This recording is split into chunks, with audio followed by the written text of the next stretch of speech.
2024 ఎన్నికల్లో జగన్మోహన్ రెడ్డి దారుణ పరాజయానికి అనేక కారణాలు ఉన్నాయి. అందులో ప్రధానమైన కారణం ముఖ్యంగా గ్రామీణ ప్రాంతాల్లో జగన్మోహన్ రెడ్డి మీద వ్యతిరేకత పెరగడానికి కారణం రహదారులు. 5 ఏళ్ల పాటు రహదారులు బాగు చేయకపోవటం. సరే, కొత్త రోడ్లు వేయకపోయాడు. కొద్దిగా దెబ్బతిన్న రహదారుల్ని మరమ్మతులు చేస్తుంటే కొంతకాలం నడుస్తూ ఉంటాయి. కనీసం ఆ మరమ్మతులు కూడా చేయక అవి దారుణమైనటువంటి రోడ్లుగా మారాయి. మీకు తెలుసు, అసలు ఈ వీడియో చూసే వాళ్ళందరికీ అర్థమయ్యే ఉంటుంది మీ ప్రాంతాల్లో రోడ్లు ఎంత దారుణంగా ఉండేయో. స్టిల్ ఈ రోజుకి కొన్ని చోట్ల పరిస్థితి అలాగే ఉంది. ఎందుకంటే ఒక పక్క నుంచి మొత్తం రోడ్లు వేసుకుంటూ వస్తున్నారు. త్వరలోనే అవి కూడా కంప్లీట్ అవ్వబోతాయి. అంతెందుకు, కేసీఆర్ కూడా తన ఎన్నికల ప్రచారంలో మాట్లాడుతూ మీకు అభివృద్ధి గురించి తెలియాలంటే పక్క రాష్ట్రంలో రోడ్లు మన రోడ్లు చూడండి అని చెప్పి గతంలో జగన్మోహన్ రెడ్డి చేతగానితనాన్ని తెలంగాణ ప్రజలకు కూడా కేసీఆర్ వివరించిన పరిస్థితి. సరే, ఇప్పుడు కూటమి ప్రభుత్వం ఒక హామీనిచ్చి అధికారంలోకి వచ్చింది. వచ్చిన వెంటనే రోడ్ల మరమ్మతులు చేపడతామని అన్నట్టుగానే వాస్తవానికి చంద్రబాబు గారు అధికారులకు ఇచ్చినటువంటి టార్గెట్ సంక్రాంతి నాటికి ఎట్టి పరిస్థితుల్లో రోడ్ల మీద గోతులు ఉండరాదు, గోతులన్నీ ఖచ్చితంగా ముందుగా పోడ్చాలి. సంక్రాంతికి ప్రజలు ఎవరైతే ఊళ్ళకు వస్తారో వాళ్లకు మార్పు కనపడాలి, వాళ్ళు గోతుల రోడ్లు ఎట్టి పరిస్థితుల్లో వెళ్ళకూడదు అని చెప్పి చంద్రబాబు గారు చాలా స్ట్రిక్ట్గా చెప్పడం జరిగింది. ఎమ్మెల్యేలకు కూడా టార్గెట్ ఇచ్చి మీ నియోజకవర్గాల్లో రోడ్లను దగ్గరుండి చేయించుకోవాల్సిన బాధ్యత మీది. డబ్బులు ఆయన ఇస్తానంటే చేయించుకోవడానికి మనకేముంటుంది ఎమ్మెల్యేలకి. సో వాళ్ళు కూడా యాక్టివ్గా పనిచేసి ఈరోజు రోడ్లు మొత్తాన్ని కూడా బాగు చేసే ప్రయత్నం చేస్తున్నారు.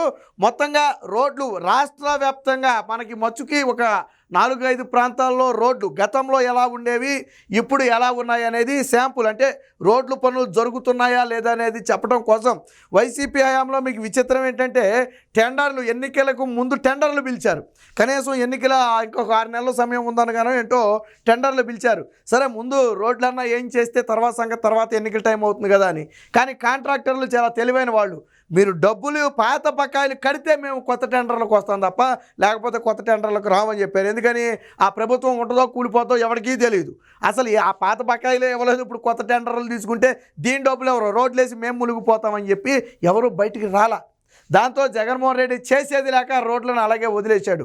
దరిద్రం ఏంటంటే జగన్మోహన్ రెడ్డి ప్రభుత్వ సొమ్ముతో ఏమి వేయక్కర్లా, అంటే ఇతర ఖజానాలో ఇతర సొమ్ము ఏం తీసేయక్కర్లా. ఈ ఎవరైతే వాహనదారులు ఉన్నారో వాళ్ళు పెట్రోలు డీజిల్ మీద రూపాయి అదనపు చేసి కడుతున్నారు. ఆ డబ్బులతోనైనా రోడ్లు వేయచ్చు. అంటే వాహనదారులు కట్టే డబ్బులతోనే రోడ్లు వేయచ్చు. ప్రత్యేకించి దానికోసం బడ్జెట్ పెట్టి తీసేయాల్సిన అవసరంలా. చివరికి ఆ డబ్బులు కూడా పప్పు బెల్లాలా వాడేసాడు తప్ప రోడ్లు అయితే లేదు. అయితే ఇప్పుడు కూటమి ప్రభుత్వం వచ్చిన తర్వాత ఆ పరిస్థితి అయితే మారింది. నానా అధ్వానంగా వైసీపీ హయాంలో నాటి రహదారులు కూటమి ప్రభుత్వం రాకతో నాణ్యంగా మారిన నేటి రోడ్లు అని చెప్పి ఒక పోస్టర్ అయితే వేశారు. ఇది ఎక్కడదంటే ఎండిఆర్ కడియం టు జిగురుపాడు రోడ్డు అనుకుంటా. సో దీనికి ఈస్ట్ గోదావరి డిస్టిక్కి సంబంధించి రాజమండ్రి డివిజన్. సో గతంలో ఒకప్పుడు రోడ్డు ఇదిగో ఈ టర్నింగ్ మీకు కనపడుతుంది కదా, ఇక్కడ చెట్టు ఉంది, స్కూలో ఏదో ఉంది. సో ఇక్కడ కూడా చెట్టు ఉంది, ఈ టర్నింగ్ స్కూలు మీకు ఎంత యాజిటీజ్ అంటే మీరు అనుకోవచ్చు ఎక్కడ రోడ్డు తీసుకొచ్చి ఎక్కడ వేసారని చెప్పి మీకు అనుమానం రావచ్చు. అందుకని నేను ఎందుకు చెప్తున్నానంటే ఇదిగో ఇక్కడ స్కూలు చెట్టు ఉంది, ఒక టర్నింగ్ కనపడుతుంది. సో అంటే మీకు ఆనుమాల కోసం. సో ఇదిగో ఇక్కడ కూడా అదే ఉంది, ఇక్కడ స్కూలు చెట్టు ఉంది, ఒక టర్నింగ్ కనపడుతుంది. అర్థమైంది కదా, ఇది కొంచెం క్లోజ్ షాట్, ఇది కొంచెం లాంగ్ షాట్, అంతే తేడా. సో ఇక్కడ చూడండి ఎంత అధ్వానంగా ఉందంటే పెద్ద పెద్ద వాహనాల సంగతి దేవుడెరుగు. ఒక బండి పక్క నుంచి వెళ్ళాలంటే కూడా కుదరని దౌర్భాగ్య పరిస్థితిలో నాటి రోడ్లు ఉన్నాయి. మరి నేడు ఏమైంది, పూర్తిగా రహదారిని అయితే వేయటం జరిగింది.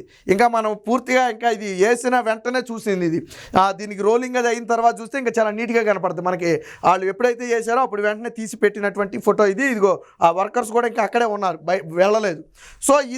సో ఇలా 1 కాదు 2 కాదు అనేక రోడ్లు ఉన్నాయి. సో ఇదొక రోడ్, ఇది కూడా ఒక రోడ్. ఇది ఏంటంటే ఇది కొండమంచిలి అంట. సో ఒకప్పుడు రోడ్డు ఇది అంతే మొత్తం గొప్పులు గొప్పులు వేసిపోయి మీకు లాంగ్ నుంచి అర్థమవుతుందో లేదో కానీ ఇది నీట్గా కనపడుతుంది, కానీ యాక్చువల్లీ ఇది గొప్పులు గొప్పుల కింద లేసిపోయి ఉందన్నమాట, పేళ్ళు కింద. సో ఇప్పుడు దాని మీద పూర్తిగా తారైతే వేయటం జరిగింది. సో ఇది నేడు మారిన రోడ్డు. సో అలాగే ఇది అస్తవ్యస్తమైన రహదారులకు కాలం చెల్లింది. అప్పుడు ఇదిగో చూడండి, నడిచి వెళ్ళే వాళ్ళకు కూడా దారి లేని దౌర్భాగ్య పరిస్థితి, కార్లు బళ్ళు వెళ్ళాలంటే వెళ్ళలేని పరిస్థితి. బట్ నేడు పూర్తిగా మారిపోయిన రోడ్డు, ఇంకా వేస్తున్నారు, ఇంకా అవలా.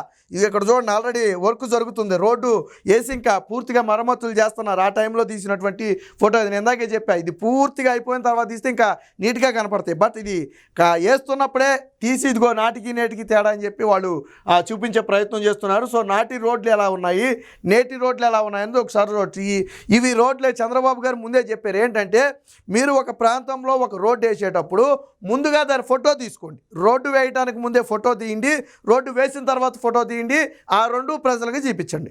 అంటే స్థానిక ప్రజలకు ఎలాగా తెలుస్తుంది గోతులు పూడ్చారా పూడ్చలేదు అనేది, బట్ రాష్ట్రం మొత్తం తెలియాలి, అసలు వేస్తున్నారని తెలియాలి అంటే చూపించాలి. కాబట్టి చంద్రబాబు గారు చెప్పారు, అందుకనే రోడ్డు వేయకముందు తీసినటువంటి ఫోటో ఇది, రోడ్డు వేసినప్పుడు తీసినటువంటి ఫోటో. సో ఇలాగా అనేక ప్రాంతాల్లో, సో ఇక్కడ కూడా మీరు చూడొచ్చు యాజ్ ఇట్ ఈజ్గా ఉంది. ఇది కూడా ఇది అక్కడ, ఇది నందివర్గం ఎస్కొత్తూరు రోడ్డు అంట, mission pothole free AP అని చెప్పి ఒక లైన్ కూడా అయితే ఇవ్వడం జరిగింది. సో ఇది గతంలో రోడ్డు, ఇది కూడా చూడండి మొత్తం గొప్పులు లేచిపోయి మీకు అర్థమవుతూ ఉంటుంది. అంటే ఒక రకంగా ఏంటంటే భారీ గోతులు లేకపోయినా రోడ్డు మొత్తం గొప్పులు లేచిపోయి ఎడలేని పరిస్థితి. నడిచి వెళ్ళే వాళ్ళకైతే మరింత ఇబ్బందికరంగా, ఎందుకంటే అవన్నీ సూదుల్లాగా లెగిసిపోయి ఉంటాయి పైకి. సో అలాంటి గొప్పులు రాని రోడ్డు, మీకు రోడ్డుకి ఇరువైపులా ఈ చెట్లు చూడొచ్చు, మీకు అర్థమవుద్ది. సో అదే రోడ్డు ఇప్పుడు చూడండి ఎంత నీట్గా వేసేసి ఉందో. మీకు రోడ్డుకి ఇరువైపులా చెట్లు అనేది ఒక అంచనా, అంటే ఆ రోడ్డా కాదా అనేది చెప్పడం కోసం నేను చెప్తున్నా. యాజ్ ఇట్ ఈజ్గా చెట్లుకి ఇరువైపులా ఒక స్తంభం ఇక్కడ మీకు కనపడుతుంది, చెట్లు ఇరువైపులా ఇదిగో స్తంభం ఇక్కడ మీకు కనపడుతుంది, చాలా క్లియర్గా. అంటే ఏమీ లేదు, రోడ్డు ప్రారంభానికి ముందే ఆడ ఫోటో తీసుకుంటారు, రోడ్డు అయిపోయిన తర్వాత మళ్ళీ అక్కడి నుంచో ఫోటో తీసుకుంటారు, సింపుల్ ఇందులో. సో ఇలాగా ఒకటి కాదు రెండు కాదు, నేను శాంపిల్కి ఒక 3-4 చూపించాను తప్ప ఇలాంటి రోడ్లు అనేకం వేస్తున్నారు. రాష్ట్రం మొత్తం కూడా రాబోయే 1-2 నెలల రోజుల్లో పూర్తిగా రహదారులు లేని రాష్ట్రంగా మారబోతుంది. చంద్రబాబు గారు ఏదైతే చెప్పారో అన్నట్టుగానే రోడ్ల మరమ్మతులు చేస్తున్నారు. ఎన్నికల సమయంలో ఇచ్చినటువంటి ప్రధాన హామీలలో రోడ్లు మరమ్మతులు అనేది కీలకమైనటువంటి హామీ. ఆ హామీ దిశగా ఈరోజు కూటమి ప్రభుత్వం అయితే పయనిస్తుంది. నాటి ప్రజలకు పథకాలు అందాయో లేదో తెలియదు, కానీ రోడ్ల వల్ల చాలా ఇబ్బంది పడ్డారు. పక్క రాష్ట్ర ముఖ్యమంత్రి కూడా ఆంధ్రప్రదేశ్లో రోడ్ల గురించి మాట్లాడే పరిస్థితి నాడు వచ్చింది. కేసీఆర్ నాడు ఎగతాళి చేశాడు, జగన్మోహన్ రెడ్డి కనీసం రోడ్లు కూడా వేయలేకపోయారు. మీరు బోర్డర్లో చూడండి, ఆ బోర్డర్ అటుపక్కన ఆంధ్ర రోడ్లు చూడండి, ఇటుపక్కన మన రోడ్లు చూడండి ఎలా ఉంటాయని చెప్పి ఒక చెలోక్తి కూడా అప్పుడు విసరటం జరిగింది. సో అంత దౌర్భాగ్యమైన రోడ్లకైతే నేడు మహర్దశ అని చెప్పుకోవచ్చు. కూటమి ప్రభుత్వం చంద్రబాబు గారు చెప్పినట్టుగానే రోడ్లు వేగంగా నిర్మిస్తున్నారు. ఖచ్చితంగా రాబోయే నెలన్నరలో ఇంకా మీ ప్రాంతాల్లో ఆల్రెడీ మరమ్మతులు ప్రారంభమై ఉండొచ్చు, లేదా త్వరలో ప్రారంభం కావచ్చు, ఎందుకంటే ఒక ఆర్డర్ ప్రకారం అన్నీ వేసుకుంటూ వస్తున్నారు. బట్ సంక్రాంతి నాటికి దాదాపుగా ఎక్కడా కూడా గోతులు లేని రహదారులు ఉండాలి అనేది చంద్రబాబు గారి లక్ష్యం. ఆ లక్ష్యానికి అనుగుణంగానే కూటమి ప్రభుత్వం అయితే పనిచేస్తుంది. ఇప్పుడు ప్రజలు కూడా హర్షం వ్యక్తం చేస్తున్నారు.